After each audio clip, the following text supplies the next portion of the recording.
Good Saturday morning, top of the morning to you. Speaking health, wealth, and goodness all over you this morning. Enjoy this day.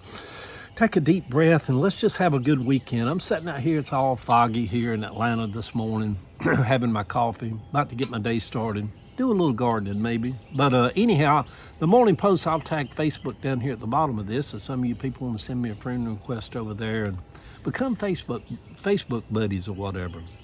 But my friend Sammy, who is passed, he used to have this thing about him when anything ever turned dark or heavy, he just interject and interrupt and say, happy thoughts, happy thoughts, happy thoughts, to try to break the darkness of it. If he was sitting here with me after I read this post this morning, he'd be like, Eddie, happy thoughts, happy thoughts. But anyhow, the morning post is irreparable, impossible to repair, remedy, or undo. Donald Trump has made it impossible for our country to ever come together again, at least in my lifetime. We are living in the last days of democracy. At this point, it is about 50-50 whether we'll even have elections 4 years from now. I feel like I'm living in exile while living in my own country. A distant relative came on my page yesterday, a Trumper, to tell me it was wrong what I am doing, saying the election is over and we should all come together as Americans for the good of the country. After I used my favorite word lately, the fabulous F word, on him a few times, I blocked him. Isn't that some bullshit, though, that Trump supporters think we should all come together as Americans? As my Granny Bratcher used to say, you can't make peace with the devil.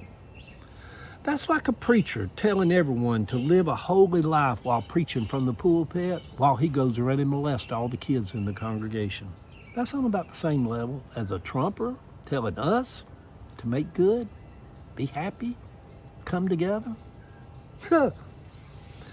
Joe Biden depleted the military of our greatest adversary, Russia, while making them use up all of their military supplies, who then had to turn to North Korea and Iran for help, without ever firing one shot or losing one American.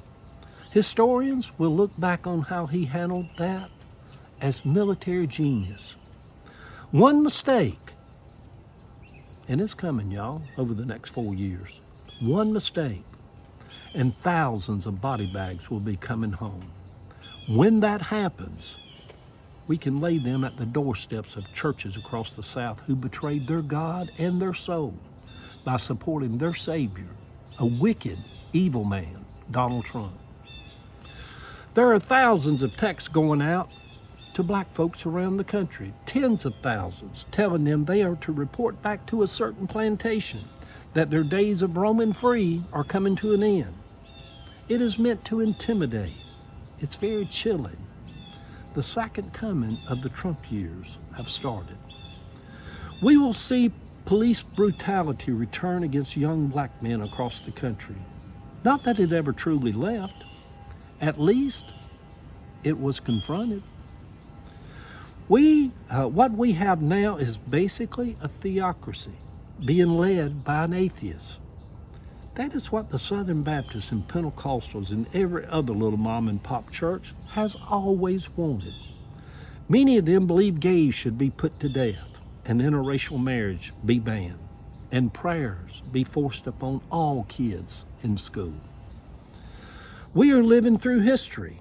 We are living through the last days of America as we have known her. Donald Trump had to divide us to become powerful. He was a master at it. He is a master at it, taken from the pages of Hitler. The more we are divided, the more powerful he is. He knows that. He has succeeded with the help of Christian white nationalists, which have always been here, but under the banner of apostolics and Baptists and evangelicals of all sorts. You know, that brand of really deeply cult-type following religions. A few weeks ago, I sat in a little park at Stonewall in New York to remind myself of the struggles that gay people have all gone through. I had a sense as I sat there and I looked at the old black and white pictures of all the fighters of the liberation. And I thought, well, fellas and girls, looks like we are going to have to roll up our sleeves and fight like you all did. Irreparably. One thing about gay people and black people and women that I know after my almost 70 years on life, we know how strong we are. We have walked through the pits of hell in our lives many a times. Good Saturday morning, sweet people. Happy thoughts, happy thoughts. Gay people, black people, and women have been through darkness before. We are resilient. We fight. We have always been on the right side of history, the side that says God is love and mercy. The other side, they seem to be lovers of darkness. Have you ever really just talked with a real Trumper? It's kind of creepy. They don't care about their fellow citizens. It's all about them, what they want. They want gay people. You know, I remember I had a gay couple live next door to me on Woodland Avenue in Atlanta back in the 70s. And they were so afraid that somebody would report them to the DeKalb County school system here in Atlanta because it was in their law. If they found out they were gay, they'd be fired. That wasn't that long ago. That's what the other side wants to come back. They don't want gays in the schools as the teacher or art teacher or whatever. They don't care about fellow citizens. Some of you that listen to this that voted for Trump, you're like, oh, you got me wrong, buddy. No, you voted for Trump. You're telling on yourself. That's all we need. You voted for a person who is evil and wicked. Need I say more? America has entered the beginning of sorrows. Our days of fighting are not over. Good day, everybody.